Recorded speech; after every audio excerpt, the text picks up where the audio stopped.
Yeah, no, and you know, so there was also another event when it comes to fighting. It was YouTubers versus TikTokers. Yep. Look, bro, I didn't watch it last night. All I know is all the YouTubers except Deji. Yeah. won. So I watched the fights, and you know what? Them motherfuckers were banging, bro. It looked like most of them trained, and the ones that didn't seem like they trained, they still had good fights. You know, like as the fight progressed, they got better within the fight, bro. Is it like I would say putting? mad respect, bro. Mad Is respect. it like putting someone who can fight against somebody who can fight, or is it like putting someone who can't against someone who can't? It was as entertaining as whenever you and your boys. Like, remember when we slapboxed at Dustin's house? No, not me and you, but like I would get like too mad if I got hit. Like, okay, so you know what? Actually, I think I saw you and Matt slapbox, and you whooped his ass. Yeah. Well, I mean, we're going at it right, but it was just at least as entertaining as that. There's a dude face Jarvis. I only know him because he got banned. Oh, yeah. He knocked you out the second round. Yeah, he clean. knocked. Oh, okay. Yeah. So when they do YouTube versus TikTok too, you think you'll be on there? Oh shit! Hey, we we getting paid, baby. Your boy's gonna throw them hands. Nah, my ass is getting too old. There was a whole bunch of young dudes. You know, like nobody wants to see my old ass fight. I do. Yeah. Yeah. Shit, me and you, let's go at it, bro. Nah, we're not in the same weight class. Jonathan though, he can take on at least 4 people. Y'all want to do a 3-way? Like the 3 of us fight? Oh, fight! I just got done watching a 5-way. Okay. All men. All right. What if we do WWE style? Jonathan's taking the championship with him. Wait, are we having a wrestling minute? Shit. No. Are you giving me my spotlight? No, actually, let's move on oh man, this is. Are you talking about the NXT takeover event tonight No, in your let's house? just move on. Look, this was shut the fuck up over there. This was something that me and at work were actually talking about. What's that? With all these YouTubers and like people that aren't fighters getting into fighting, bro, it's like at this very moment we're watching like an evolution of boxing. Here's the biggest thing, like It's all entertainment. Yeah. Now I know boxing is big in America, and so I don't want to make it like seem like a Mexican thing, but like there's not a lot of things, not a lot of great things that are coming out of Mexico, right? Our boxers are definitely like a pride for us. Yeah. So ever since I was little, De La Hoya, Chavez, all the like Canelo, all these Mexican fighters, bro, it's a fucking event. So I've been watching boxing since I was little, man. The game is fucking changing, bro. Because here's the thing about this is why UFC is more exciting than boxing to me at this point. Basically what they do, man, is they get behind a person and they just try to like beat the win records, right? So sometimes you'll have like Canelo fighting some people that like are really not that exciting, but the thing is Canelo is so great, you know he's about to fuck somebody up, you tune in. And the thing is that like you get a lot of win records with them. That's how they do boxing. So you don't have a lot of like really competitive boxing matches, one every few years. I mean, even the Mayweather Pacquiao thing, that came years afterwards, right? Way after. After their primes. So I mean, even the fight was a little lackluster because I think Pacquiao's like hand was broken. How good Floyd is when he beat Canelo. Yeah. Well, even the Canelo fight that happened. That event. Well, massive. It was, but that fight happened way before it should have happened. Yeah. So you see, like, because Canelo was just a boy. Yeah. He was just a little niño. He was just a little niño, and he couldn't. You know, he wasn't ready. What he learned from that fight has made him great. But the thing about boxing is that they really value the undefeated boxer. Therefore, you get really great fighters, really shitty fights. Now.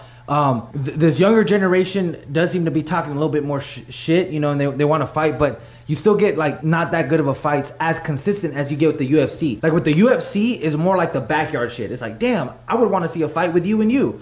You know, it's the win record and the loss record really doesn't matter. The fight actually matters because you know if you get two great fighters, one of them's gonna lose. Maybe fight streaks matter, but not so much the record. Yeah, honestly. Because you could lose in so many different ways. You can get knocked out, boom, or you could be take somebody like Brock Lesnar for example. Yeah. His first official fight in the UFC, Frank Mir caught him with a knee lock and he had to submit him. But other than that, you know, he was beating the shit out of him. But things can happen. And they say styles make fights, and it's true in boxing, but it's even truer in MMA. Because again, like that Clarissa Shields, you know, she was a boxer. If that bitch would have stayed standing up with her, she was gonna knock her out because she got a few good punches in, right? Then she got taken down, and now you have an amazing fight just based on the storyline of what happened. Yeah. With boxing, boxing, styles do make fights, but just not as much, because it's not like one motherfucker to take another motherfucker down. But right now with these YouTubers like getting into these fights and stuff, we're seeing the event of boxing. Because before, bro, it used to just be like, oh, hey, like, you know, it was pay-per-view, so there's no fucking commercials. So it's like the fight would happen, and then it'd be like, you know, the guy's fucking talking, and then back to the fight, right? And the walkout would always be the boxer with his team, and he'd come out to the song and blah blah blah. Yeah, I've seen Rocky. Yeah, well, progressively, bro, like next thing you know, like, well, now these YouTubers are coming in, and there's literally like I think the Jake Paul Ben Askren fight was a fucking shit show, bro. They had twerkers, they had like all these like fucking shit that had nothing to do with boxing. But what these promoters are doing is that they're playing with the event. They're saying, hey, what can we do? What can't we do? Because with the Mayweather-Logan fight, the Migos come out and do their new song. They premiered on a boxing event. Yeah, I know they boost the fights up, but it'd be cool to see like a little concert and stuff like that before. Yeah. Like these promoters are changing with it, and we're seeing fighting the event kind of change before our eyes. These real boxers are realizing that you can't just be like a boxer and make a lot of money. Yeah. It's like almost these boxers are going to have to revolutionize the game where they have to have a social media presence in order to sell. Well, yeah, because that was one of the things with like the YouTubers fighting is like some people want to watch to see like a YouTuber get their ass kicked. Like I'm sure that's why I cannot wait for Tyron Woodley to knock the fuck out of Jake Paul. I cannot wait for that. Like people are going to tune into Jake Paul getting his ass whooped. These fights where I'm like, oh, he might get actually hurt bad because Tyron Woodley hits so fucking hard. Well, they like I tuned in to see like Logan Paul get his ass whooped. Now, it's debatable whether he got knocked out. But with Floyd, that was an exhibition. This is not going to be an exhibition. So this what's on the line for Woodley and Paul? I mean, it's not on the line, but like Jake can actually box, but he's going against Tyron Woodley. Yeah, which is a striker, not so much a boxer, but a striker. I've known of his like UFC career. Yeah, it's not going to be a runaway though. People think that it'd be competitive. Yeah, that he's going to come in and just fucking dominate. I don't know, because Jake continues to train, so he would assume he's gonna be better than his last fight. And if you get anything from his previous fights, is that the guy can throw a punch. Like he's a way more natural boxer than his brother. Right. Tyron, he's an overall fighter. Like, you know, in the cage for sure, it'd be a no-brainer, right? He's a freaking Hall of Famer. As somebody who's gotten his ass whooped from training from MMA to boxing, bro, it is kind of you think, oh, I'm taking tools away, therefore it should be easier. I don't know because like I got used to fighting. IQ is different. Yeah. Well, you see, when you have to take leg kicks, you don't have such a solid base, and that's what fucked up McGregor the last time. He has a little bit more wider of a base that makes him more solid, which brings a little bit more power in the hands. But what happens is, since your weight is a little bit more distributed outwards, like when somebody kicks you, it's harder for you to lift your leg up because you have so much weight on that leg. So most MMA fighters do kind of have a stance that's more in, which helps you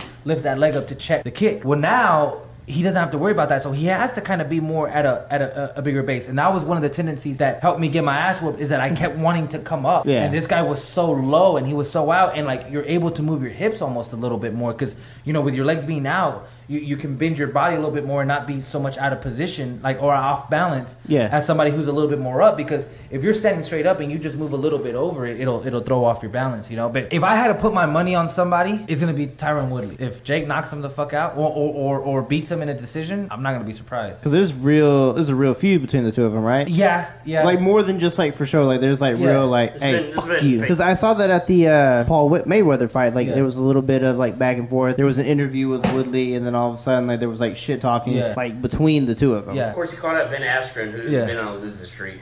Then he called out Tyron Woodley, who's been on a losing streak in the UFC. And now Nate Diaz, who's been on a losing streak. He called him out last night, too. He also called out Conor at one point, too, didn't he? Bro, Conor murdered him. Yeah, he's just fishing. He's just fishing, bro. But, you know, like, he's throwing shit out there and see what lands, right? Like, he's going to piss off somebody with a name, and then they're going to take the fight. And that's what makes it exciting, because, like, again, just going back to how boxing is fucking up, is that, like, don't be scared to lose, because it's like, that's how you get the better fight. And I really do believe that Jake is not scared to lose. He has that out. He's not a fighter. Yeah. You know, so he's gonna be like, if you beat me and you're a fighter, bro, that's what you should have done. I'm a YouTuber. Yeah, that's what you should have done, you know? It's gonna be a good fight. It's gonna be great. And it's gonna be exciting. And I'm excited to see where boxing goes. I really do hope that boxing changes, and I really do feel that, like, I hope that these promoters, unfortunately, they go after the money. So I think that there's gonna be a lot more of these YouTube, TikTok events. I mean, but you go out there and you apparently don't like some of these YouTube TikTokers. You just go out there and hope they get their ass whooped.